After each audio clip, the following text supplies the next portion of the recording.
చూస్ country delight, live better. ఇప్పుడే country delight app ని download చేసుకోండి.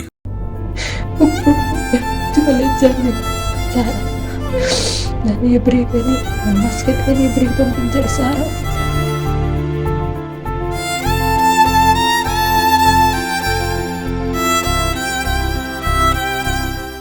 తమ కోసం, తమ బంగారు భవిష్యత్తు కోసం దేశం కాని దేశం వెళ్లిన తల్లి అక్కడ పడుతున్న కష్టాలను చూసిన కొడుకు చలించిపోయాడు. అక్కడ తన తల్లి పడే బాధను చూసిన తనయుడు తన తల్లిని రక్షించాలి అంటూ వేడుకుంటున్నాడు.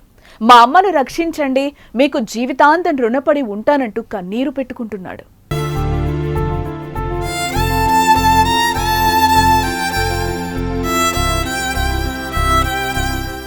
పశ్చిమ గోదావరి జిల్లాకు చెందిన సవరపు రామలక్ష్మి ఓ ఏజెంట్ ద్వారా ఈ ఏడాది మార్చి నెలలో ఉపాధి నిమిత్తం మస్కట్కెళ్లింది. అయితే వెళ్లిన కొన్ని రోజులు రామలక్ష్మిని బాగానే చూసుకున్న ఇంటి యజమానులు ఆ తర్వాత ఆమెను చిత్రహింసలకు గురి చేస్తున్నట్లు రామలక్ష్మి వీడియోలో చెప్పుకొచ్చారు. తనకు సక్రమంగా తిండి పెట్టకుండా ఇబ్బందికి గురి చేస్తున్నారంటూ వీడియోలో కన్నీరు మున్నీరుగా విలపించింది రామలక్ష్మి. నాది అయినవేలు మండలం విలస గ్రామం. నా పేరు సౌరపు సతీష్. మా అమ్మగారి పేరు సౌరపు రామలక్ష్మి. తణుకుకు చెందిన ఎడ్ల విజయ్ కుమార్ అనే వ్యక్తిని నమ్మి మోసపోయింది. మస్కట్ దేశం పంపించాడు. ఆవిడ్ని అక్కడ చాలా చిత్రహింసలుగా, నానా హింసలు, తిండి తిప్పులు లేకుండా చాలా దారుణంగా ఇబ్బంది పెట్టాడు ఆవిడ్ని. తెలిపిన వెంటనే నేను మన అమలాపురం కలెక్టర్ ఆఫీస్ కాడికి వచ్చి, కేసీఎం సెంటర్కి వచ్చి అధికారులకు ఫిర్యాదు చేశాను. వాళ్ళు స్పందించి అతి త్వరగా మా అమ్మగారిని తీసుకొస్తానని ఫిర్యాదు చేశారు. అయితే మస్కట్లో తల్లి పడుతున్న బాధను చూసిన కొడుకు తెల్లడిల్లిపోతున్నాడు. తన తల్లి ఈ వయసులో అక్కడ చిత్రహింసలకు గురి కావడాన్ని తట్టుకోలేకపోతున్నాడు ఆ కొడుకు. అందుకే తన తల్లిని కాపాడాలి అంటూ పోలీసులను ఆశ్రయించాడు.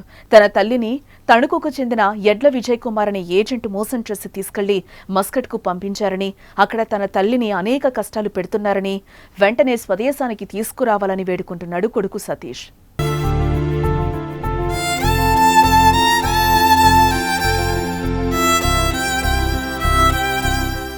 అయితే మరోపక్క మస్కట్లో రామలక్ష్మి పడుతున్న కష్టాల గురించి తీసిన వీడియో వైరల్ కావడం, మరోపక్క కొడుకు ఫిర్యాదు చేయడంతో కోనసీమ సెంటర్ ఫర్ మైగ్రేషన్ అధికారులు స్పందించారు.